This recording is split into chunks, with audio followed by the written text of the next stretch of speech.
Hey, good morning, all. We have Anand here in the series where we are talking to security visionaries about the Gen AI security space.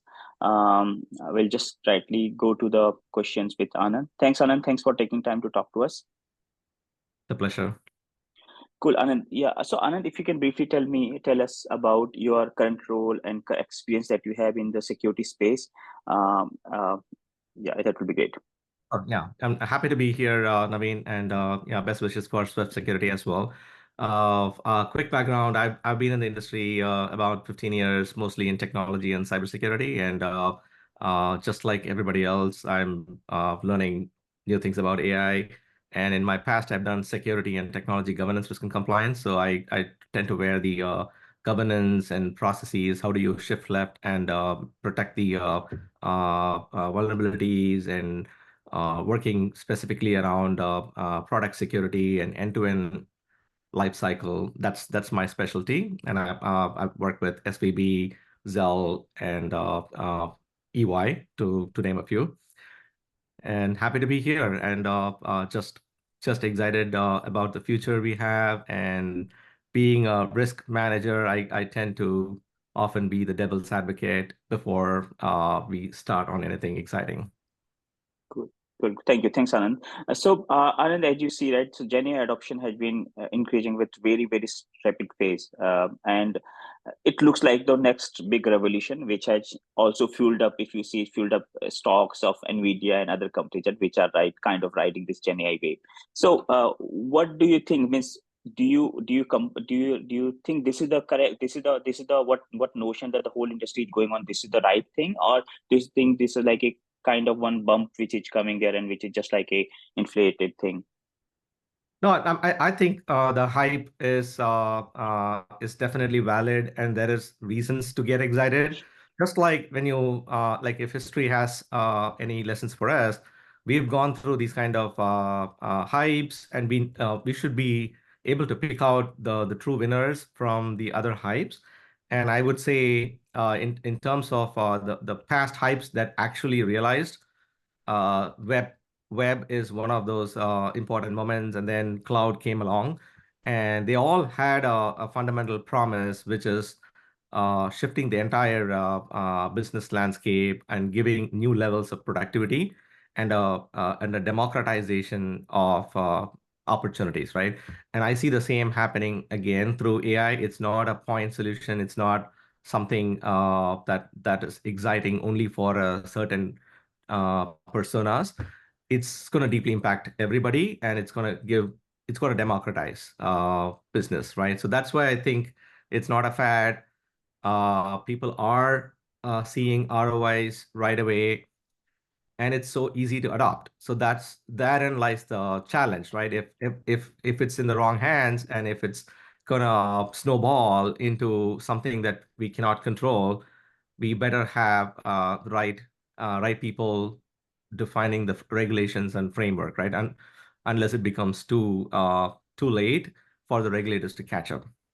Got it. So, with this Gen AI adoption getting so much up, right? So everybody's in the race of adopting Gen AI, maybe because to increase their productivity, all their whatever increase the pace of the delivery, all those things, right? Or just to cope up with the market FOMO, right? So, what do you think are the most significant security threats that you see are really will be hindering the Gen AI adoption of those companies, or what those companies are should be will be looking for the Gen AI, the threats that are coming in terms of the security side? Yeah. And in terms of threats, it's nothing new to CISOs in terms of uh, it is known fact that when you expose something to the world, there's adversaries waiting to test it out, to break it, and see if they can get a back door. And you see that happening time and again ever since the OpenAI came out.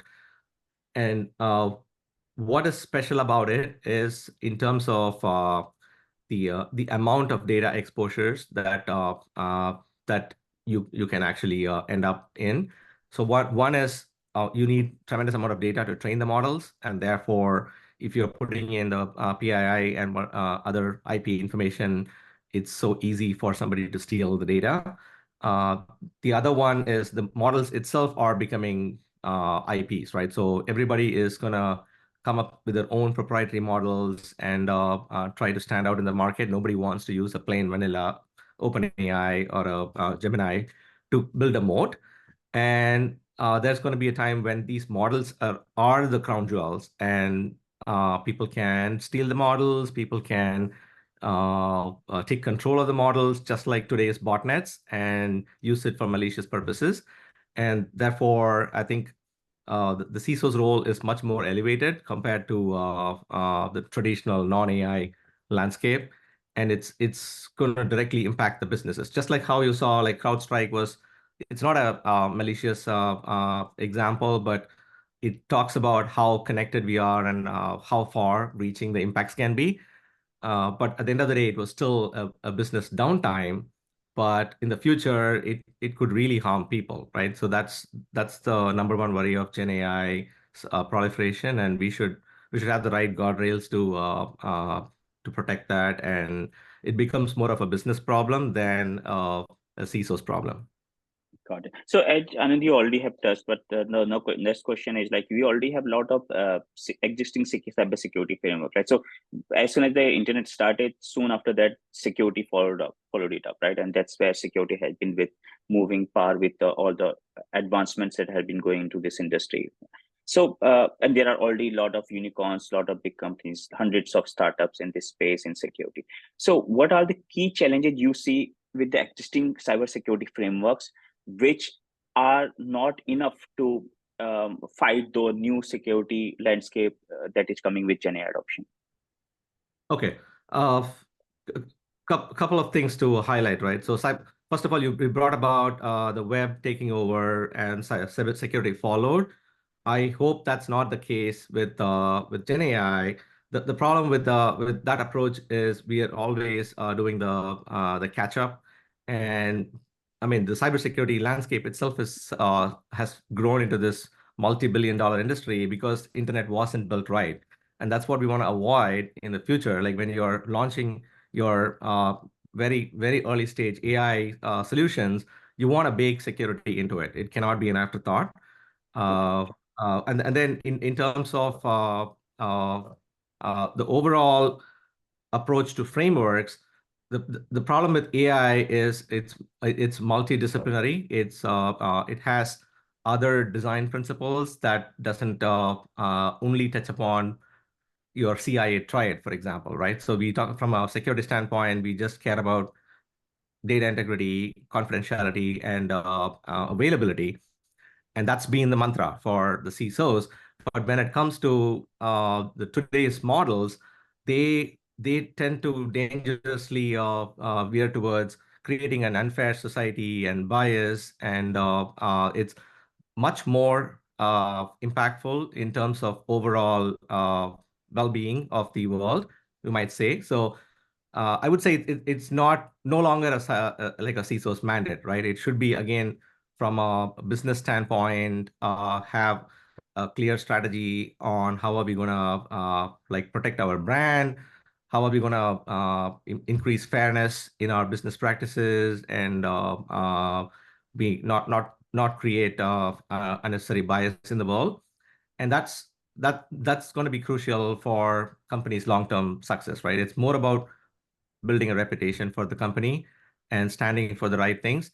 And I don't think we should see that. We should narrow it down as a cybersecurity framework. And that's the right reason why NIST came up with its own AI risk management framework, which again, yeah, there's going to be some overlap with cybersecurity, privacy, but it has its own domains as well, right? And I fully support it, and that's the way to go. Yeah, so I think you got a very strong, good point, right? You are saying that we should the cyber security or the security should not follow, but it should run in parallel or maybe ahead of the things what you are developing. So what type of strategy you already put some, but what type of really study you would recommend that the organization should be putting in place to be ahead of the advisory AI attacks? I mean, it's again come down to common sense, right? So most of the, I think, Fortune 500 companies, they understand the importance of shifting left and trying to incorporate security into their DevSecOps philosophy, or trying to build better code and have a secure by design approach. And that is strongly recommended by the CISA's advisory, and there's talks about it at the government level. So I would say these are some of the architectural level decisions that need to be made in terms of how do you approach an AI product. At the end of the day, you're gonna go through your typical SDLC, and you're gonna uh, put something out for people to consume, and you want to test that in every phase of it to make sure that you're building it secure. There's one famous adage that traditionally we think we want to build the right kind of products that make sense for the business, but we fail to ask the main question, which is, are we building the product right, rather than Got it. just focusing on the right product. So it's just a matter of having the right kind of security people who can make objections and provide better best practices along the SDLC value chain, and and do all the necessary testing to make sure your product is safe from at least the known adversarial attacks. I mean, there's enough research out there. OWASP just put out their LLM top 10.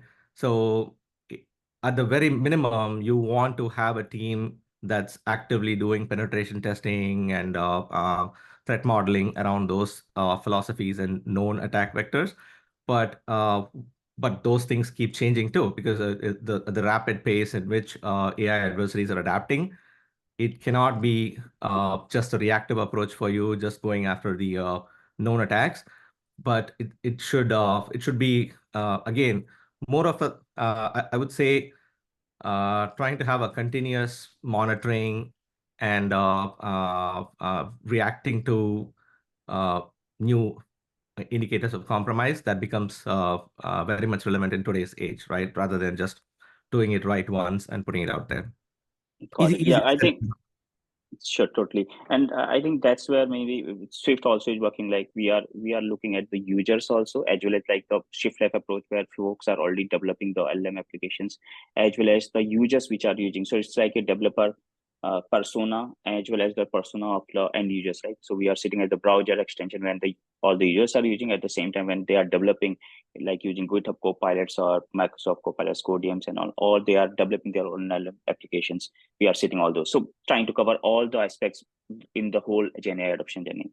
So pretty strong, good there. So yeah, so what do you think? What Ajay, like a current security expert or CISO, right? What they need to be like with strongly standing on the Gen AI adoption in the all the security threats that are coming, right? So you should be standing as a CISO is like the guy who is like deciding all the security things of the whole company, right? And deciding what with these new things coming into picture, what all arsenal he needs to make, Yeah. or she needs to make sure that this is all pretty strongly, rather than getting some big hiccups like we have seen in recent past.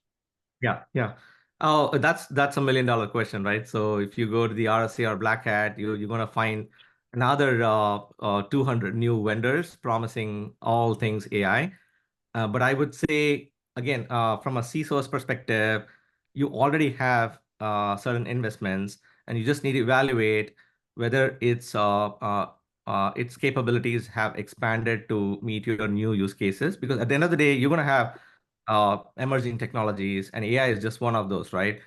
And you should have a tooling or a process that ensures having a collective inventorying of what assets exist, and how are you monitoring the health of the assets, and how are your controls applicable to each of the crown jewels, right? So in that sense, I would say if you have an existing asset discovery process, you need to check whether are you able to discover the latest AI applications or SaaS applications that your users are signing up and using. That's the number one. Like if you don't know, you're not going to protect it. And the second important thing in my mind is your primary job is to protect your own IPs and crown jewels. So you want to have a DLP solution that's doing deep packet inspection and trying to figure out PI information doesn't get into the AI models. Any kind of CASB tools should be able to provide that, but there's more specialized AI visibility products out there that you can test out.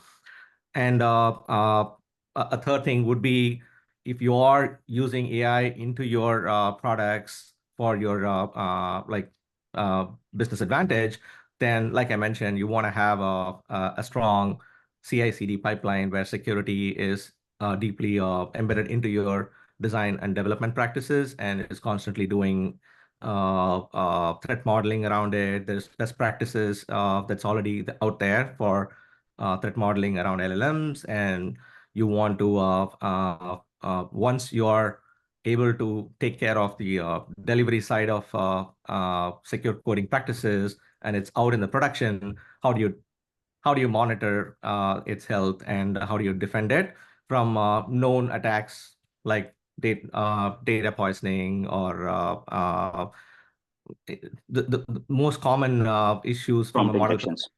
Yeah, prompt injections or and those are again, yeah, more about, I think you have to beat AI with AI. If you have the traditional mindset of applying signatures and trying to have a traditional castle and fort approach, it's not going to help. So every new AI adversarial attack needs another good AI fighting it. So that is where I think, yeah, you probably want to you're better off trying to bring in more tools if your existing tools are not capable, and also cross-training your teams to understand that. I mean, just getting a new shiny tool is pointless. You want to have your existing SOC teams and your purple teams, developers all go through rigorous trainings in their own domains to understand the nuances of AI. Good. So thanks, Anand. This is good. So you already told what a CISO means, what a consumer needs in terms of the things that to go through this NI version. But how about the startups which are really developing these type of solutions, right?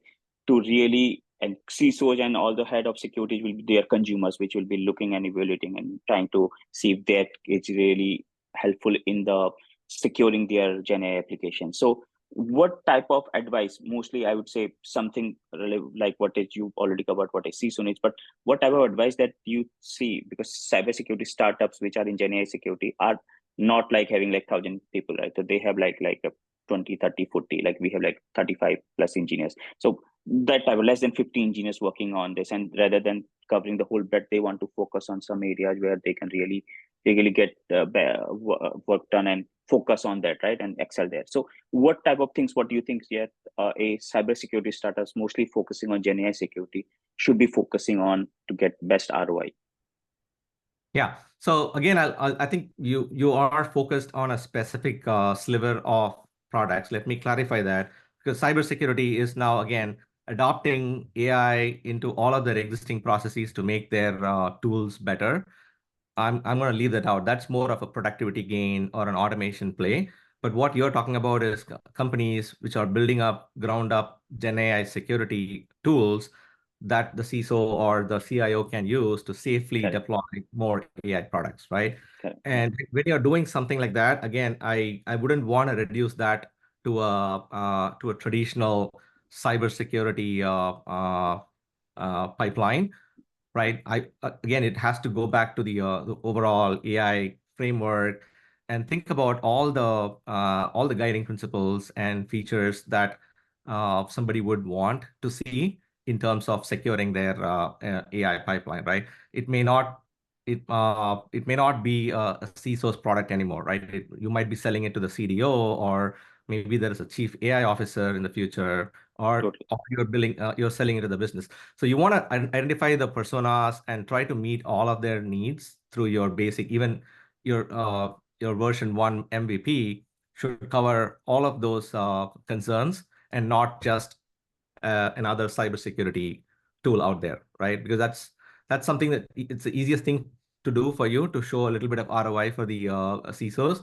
But if you don't build it right, then it's hard for you to just catch up with the way AI is evolving, right? So my feedback would be to in your mix of teams, definitely have some kind of diversity of people who have more of a ethical AI background or legal background to take a look at it and provide recommendations around responsible AI, all the jargons. I can keep throwing out a ton of those, but it's there for a reason, right? So you want to make sure that